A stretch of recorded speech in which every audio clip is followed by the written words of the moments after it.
There are no shortcuts to getting highly coveted press coverage for your brand, only smart cuts like the DIY PR project. Learn how to grow your brand's credibility with PR on a budget with me by your side. This program is your all in one membership with expert training, customizable templates, and a supportive community to cheer you on every step of the way. Join us and start growing your business with free publicity today. Sign up now at DIY-PR.com.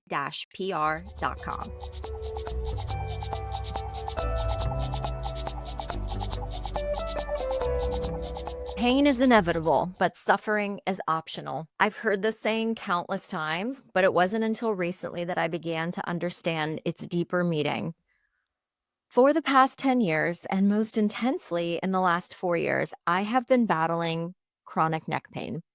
It's the kind of pain that doesn't just linger, it takes me over. It became a constant distraction and a shadow over every part of my life. Welcome back to Grow Your Wealth. I'm Rena Goodwin, and today we're diving into one of the most personal and transformative stories of my life. Okay, that's a bit of an exaggeration, but if you have been in chronic pain or you currently are in chronic pain, you know that it consumes you. And what I discovered about what I believe could be its true cause and the steps that I'm taking to heal is something I want to share with you today because it is undoubtedly linked to my life as an entrepreneur.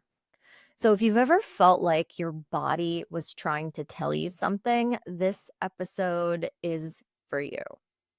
So let me start from the beginning, okay? So about a decade ago, I started experiencing neck pain. It was right around that time I had gotten married, I changed jobs, I bought a house all within 3 months of each other. And I had suffered from back pain previously. And so when the neck pain started, eventually I learned from a chiropractor that the two were related. So I just figured, and what my understanding was, is that and I am not a doctor that everything in the spine is connected. I mean, right? Everything in the body is connected. But I had initially ignored this new neck pain for a few months until one day I woke up with terrible vertigo. Like the world was spinning. Like I almost fell out of bed. It was so bad. I ended up managing that vertigo with physical therapy, which was truly, truly helpful. I got a standing desk. I worked on my physical health. And while it was a really, really rough 6 months or so, eventually I did get better. But as the years went on, especially after the birth of my second daughter, I noticed that the pain was starting up again and was starting to become more consistent. So whereas I might have pain, once a week, I was having pain every other day to the point where it was actually becoming daily. And when you're in such physical discomfort, at least for me, it really did start to affect my mental health a little bit too, because the pain was making it really hard to focus, hard to be present, and really hard to enjoy the little things in life too, right? Because the pain was so distracting from everything around me. And I literally tried everything to fix it. I did physical therapy again. I went to multiple chiropractors. I did neuromuscular massage, which was probably the most helpful thing. I did stretches. I used heating pads, ice, painkillers. I used these crazy posture trainers that you have to wear. I exercised. I did resistance training. I did Pilates. I did dry needling, traction, topicals, alcohol, every pillow on the internet, you name it. And each of these would offer some kind of temporary relief at best. But as soon as the pain started again, nothing seemed to work except prevention. Like if I could just not have the pain, I would be pretty good about not having it start. Like if I didn't wake up with pain, chances were good that my day would be good. But if I woke up with the pain, it was over for me, basically. Nothing would get rid of it. And not one single doctor or specialist that I went to could tell me how to prevent the pain, right? There was one doctor even in particular who made me feel so much worse about my condition, and I won't name names, but she's a highly regarded doctor and at a prestigious place here in Cincinnati. And I was so excited to see her and get some relief. And she spent 5 minutes in the room with me to tell me more about band-aids that may or may not work. And I left in tears ultimately and just felt really hopeless and scared. And I think if you deal with any kind of chronic pain, and in my case, the pain was very, very real. And, I got x-rays and MRIs, but I think for, in my experience, there wasn't anything to necessarily like fix. There wasn't like a broken bone or something that could just be like easily stitched up. It was, often attributed to like maybe lifestyle or the fact that I had like mild scoliosis or just bad luck. I just wasn't getting a clear answer and therefore not getting a clear path to not just treatment, but recovery. Like there was no talk of, okay, do these things and you'll be all better. Right. And I know that, we can't promise that everybody is different. Um, but it was really starting to stress me out because, I was willing to do what was necessary as far as the work to get better, but I didn't necessarily have any clear answers. Even though I had a clear diagnosis, I had what was called cervicogenic headaches. Um, even if you go to good old Google and try to find like what helps, right? You're not going to find a lot, right? So anyway, this was really getting intense during the pandemic where everything was really brought to a head, and like so many of us, the pressures of life intensified. And for me, it wasn't just about taking care of my family, it was the weight of running a business. This was a time in my life where I think for some of us, the pandemic was strangely good for business, perhaps working in wellness PR. We're a top 10 wellness PR agency. And wellness was such a big focus during the pandemic. Business was doing good during the pandemic, but at the same time, it was mostly just me and contractors. And there was a lot of work and also taking care of my then newborn baby, my 2-year-old, my husband was an essential worker, so he was still going into the office for a time period. I mean, it was a lot. Like it was a lot for everyone. Most certainly. And for me, it was like, oh, I have everything that I want other than the pandemic, but it was just a lot for one person to take ownership of. And the thing about stress in particular is that there's good stress and bad stress, but it's still stress on our minds, on our bodies. And while I thought I was doing the best that I could just in terms of coping with all of this, the good stress, the bad stress, it became clear that my body was starting to tell me a little bit of a different story. And maybe that the pain was my mind's way of protecting me from all of this anxiety and stress. It was just like a distraction because it's easy to look at someone and be like, they're thriving, but inside they're falling apart, right? Like how many of us have been there or have known people like that? You had no idea.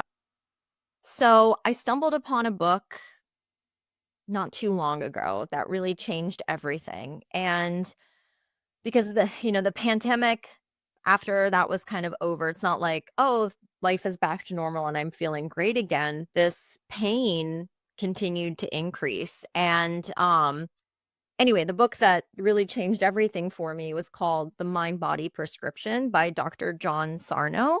Um, and I will preface this by saying, too, that there's been some controversy around this book, and understandably so. And, just in terms of a disclaimer, if you are someone who is in chronic pain, you obviously have to go get checked out by a doctor, multiple doctors. Like in my case, I didn't just stumble upon a book and diagnose myself. Like this was after 11 years of seeing specialists, doctors, etc. too. And again, they all helped me in their own ways, but I just wasn't able to really like ever feel like I was making progress in a significant way, right? I would take 2 steps forward, a step back, 1 step forward, 2 steps back. And I get it. Like our health is oftentimes an uphill battle, but that being said, I was just starting to get a little bit fed up, you know. I didn't want to look at the second half of my life as like, wow, I'm just going to keep deteriorating, and I wanted to do what needed to be done and really advocate for myself. And this book was kind of like holding up a mirror for me, because for the first time I really began to see how pain can be tied to our emotions. Dr. Sarno, his work in this book focuses on the connection between the mind and the body. All pain is physical. I'm not saying I manifested my pain. No, I didn't. My pain was real, but our brains ultimately control everything in our bodies. It controls our pain. And he argues, Dr. Sarno argues in this book that chronic pain is can be lingering, you know, even from an injury, like ultimately in my case, by repressing our emotions. And when we suppress emotions like stress and anger or anxiety, our bodies can manifest these feelings as pain, as a defense mechanism, as a way to divert our attention from what is really bothering us. So I am very much like in this camp. You might not be, but I, for the first time, really began to see how my pain might have been tied to my emotions. I put a lot of pressure on myself to succeed. I have perfectionist tendencies and people pleasing tendencies, which I've also learned in this book is very much tied to chronic pain, which is unbelievable to me. If you had told me this a year ago, I would have laughed, be like, "Nope, it's absolutely not." But I think my heart and my mind were just finally tired and ready to think about this as a potential not cause of my pain, but cause of my pain just not going away over time, you know? And instead of addressing some of these things head on, like my anxieties and my, you know, just some of my emotions, I would just sort of repress them. And as a result, maybe my mind created a distraction, which was this physical pain.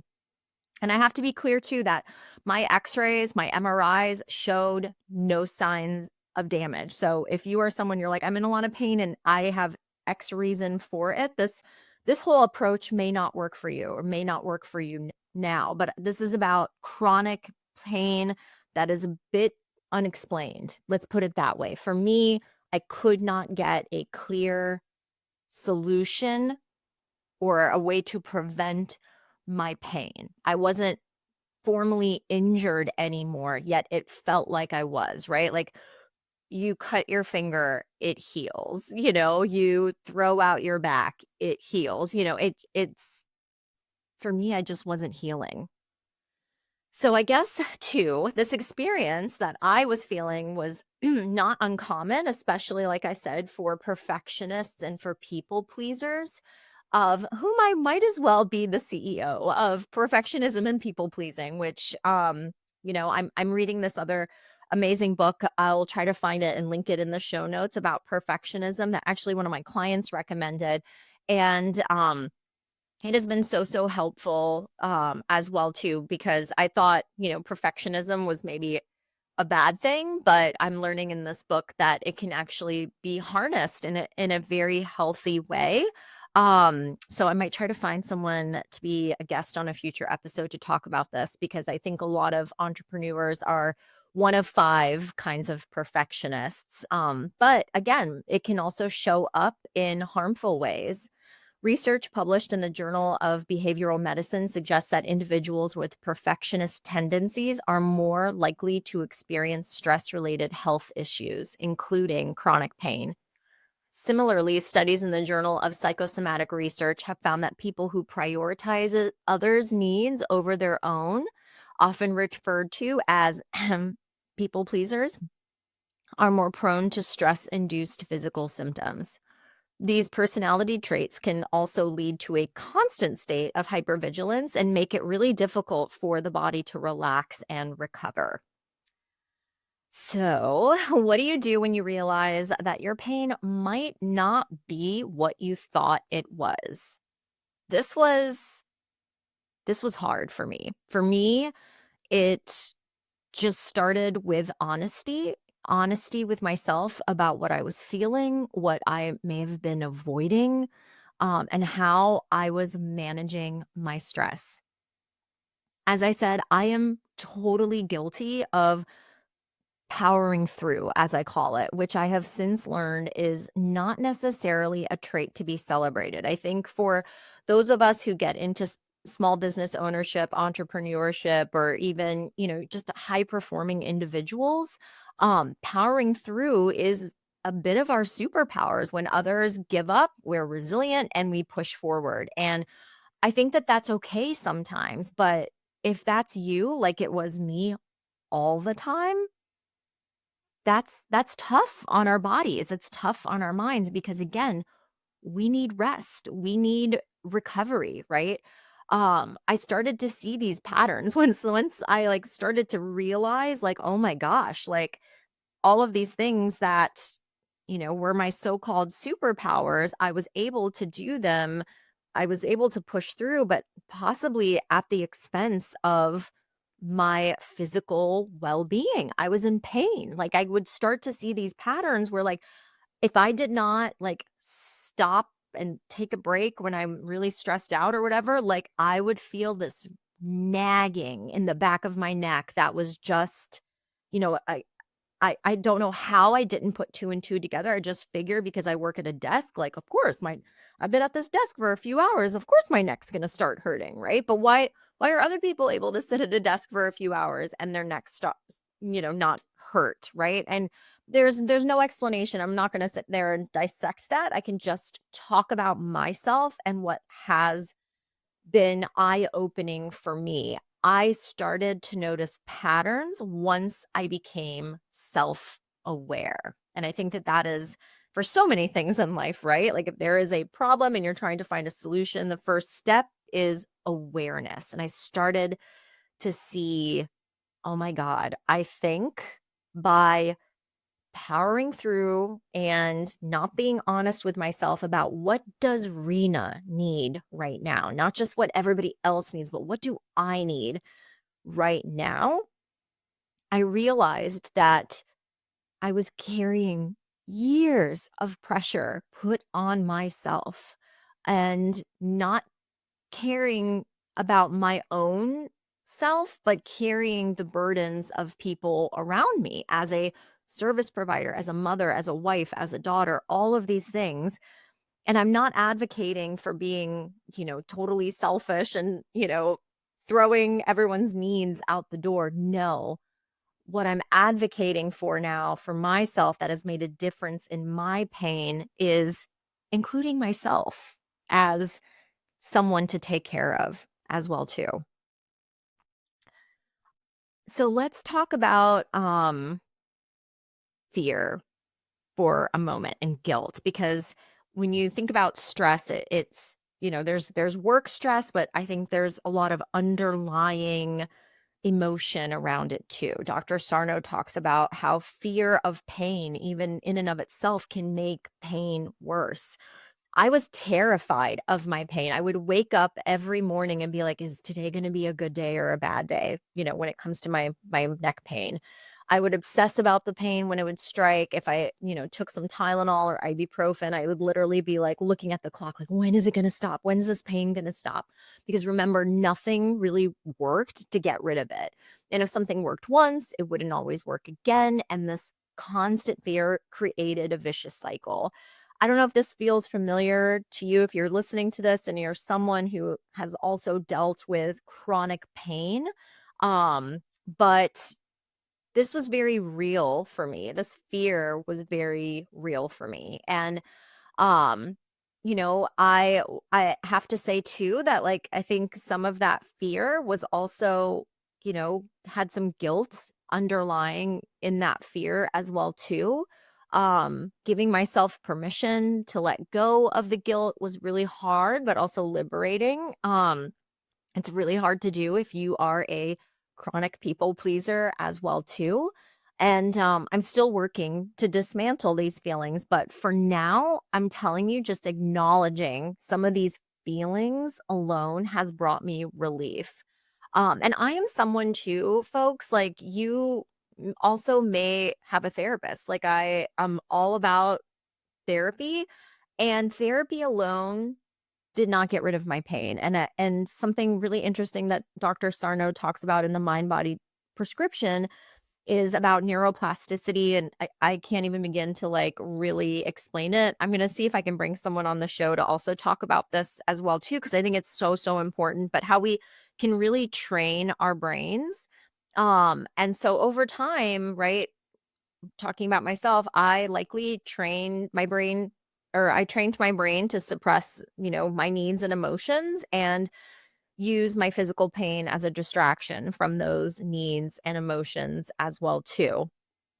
And so, you know, you have to have, for me to break the cycle of this, I should say, what the book says is you have to have this awareness that you are unconsciously doing that to yourself. That again, you're not creating the pain, you're letting the pain linger as a distraction. And to break the cycle, take some brain training. And so that brain training was not something that I did in therapy. Like I would, feel emotionally better after therapy, but it really wasn't helping my pain. So if you do have a therapist, this is something that you absolutely can work on in therapy. But again, just having that awareness that, like, oh my gosh, maybe not dealing head on with my emotions is related to the pain that I'm feeling in my body, at least for me, and again, this might not be for everyone, but at least for me, helped alleviate the pain by just having that awareness. Another critical step was finding balance. Everything comes back to this. I started incorporating these mindfulness practices into my day. So simple things like deep breathing, meditation, brain training exercises. I use this app now. I love it, called Curable. That is really, really focused on this. Taking a walk without my phone, giving myself a little pep talk. Yes, I like to talk to myself now. It's really fun. But these moments of stillness just really helped give me clarity and helped me reconnect with myself in a way that I just was not making time for, or enough time for, right? Like seeing a therapist every 2 weeks for an hour, it's really not enough. We really need to connect with ourselves on a daily basis, and arguably multiple times a day. So, since I've been embracing this more aware approach between the connection of my mind and my body, I have noticed shifts. I've actually gone longer without neck pain than I ever have before. Now, I'm not saying I am cured, okay? I am saying this is a journey and I am still on this journey. The pain is not gone completely. It is less frequent. So, I will, instead of having pain every day or every other day, I'm going a couple weeks without pain. I mean, this is crazy for me. I get so emotional thinking about this because I just never thought this would be my new perspective on life. But it's just now feeling manageable, whereas before I felt like the pain was completely out of control. Now I've got some really good tools in my toolbox to help me manage this pain.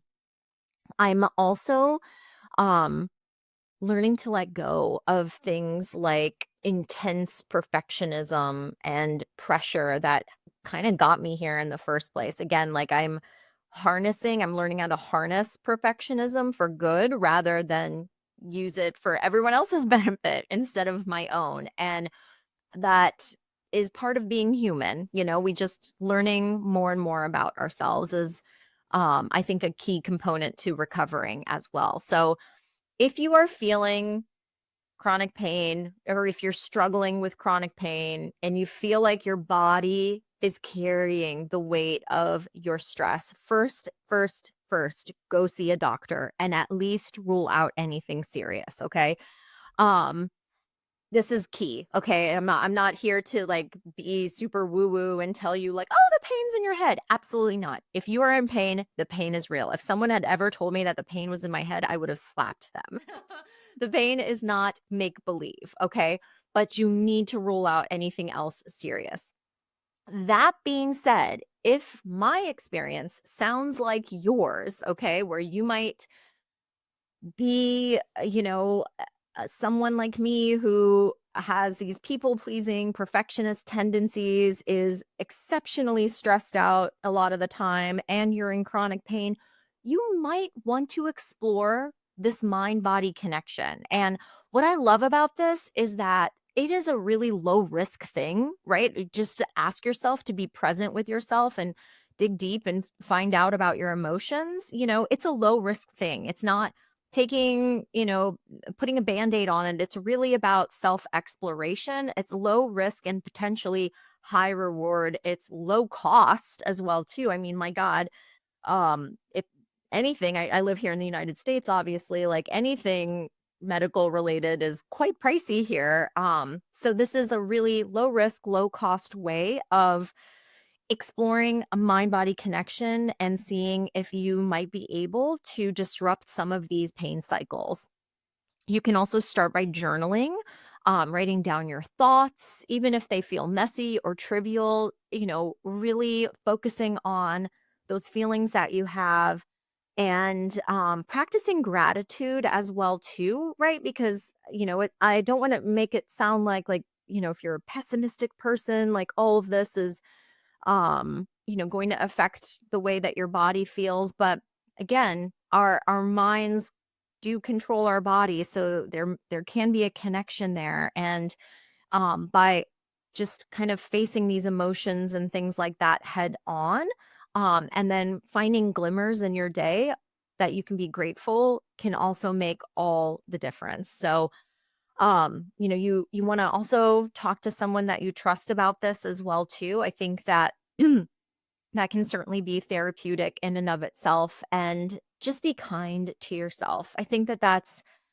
just something that I have learned through my journey, is that especially as busy business owners, entrepreneurs, mothers, fathers, caretakers, whatever that looks like, it can be hard to put ourselves first or even second, right? And I'm taking the challenge, and I just want to encourage you to take that challenge as well too, because we cannot serve others unless we serve ourselves as well, right?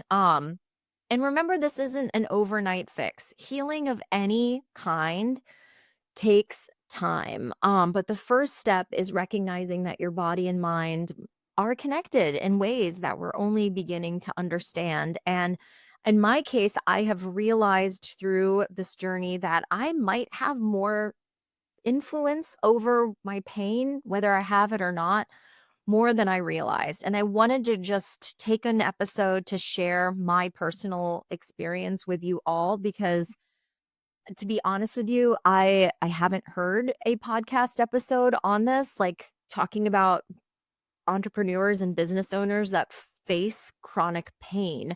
I think that so many of us don't even talk about it. It's not something that we want to be known for, defined by. I've never talked about it with my clients or anything, because to me it made me seem like maybe I'm weak or I'm not with it. But I've instead, when I've chatted with people about it, they've commented quite the opposite. Like, how have you been able to power through for so long? And it's really incredible what we do just to kind of survive and thrive. And I don't know about you, but in my life, I want to thrive. I don't want to just survive. And I finally feel like God willing, have turned a corner on on this pain journey, and I just could not think about keeping that to myself. So if this resonates with you, definitely check out The Mind Body Prescription by John Sarno. If it works, amazing. If it doesn't, I think the very least, just again, having that awareness and taking more time for yourself, doesn't sound like a bad thing either, right? So thank you for joining me on this deeply personal journey with today's episode. And sharing this story is not easy, but my hope is that it resonates with someone out there who may be feeling the same way. And remember, you are not alone. Healing is possible. Reach out on Instagram or share this episode with someone who you think might need it. And as always, don't forget to subscribe for more stories, insights, and inspiration on Grow Your Wealth. Take care of yourselves, and I'll see you next week. Thank you so much for listening. I hope this episode deposited some useful advice and insights to help you grow your wealth. If you enjoyed today's episode, be sure to subscribe so you don't miss any future conversations. You can find more resources, episode details, and updates at growyourwealthpodcast.com. And let's keep the conversation going on Instagram. Follow me at Grow Your Wealth Podcast. I'd love to hear your thoughts, questions, or takeaway from today's show. Until next time, remember, burnout is optional. Take care, and I'll see you next week.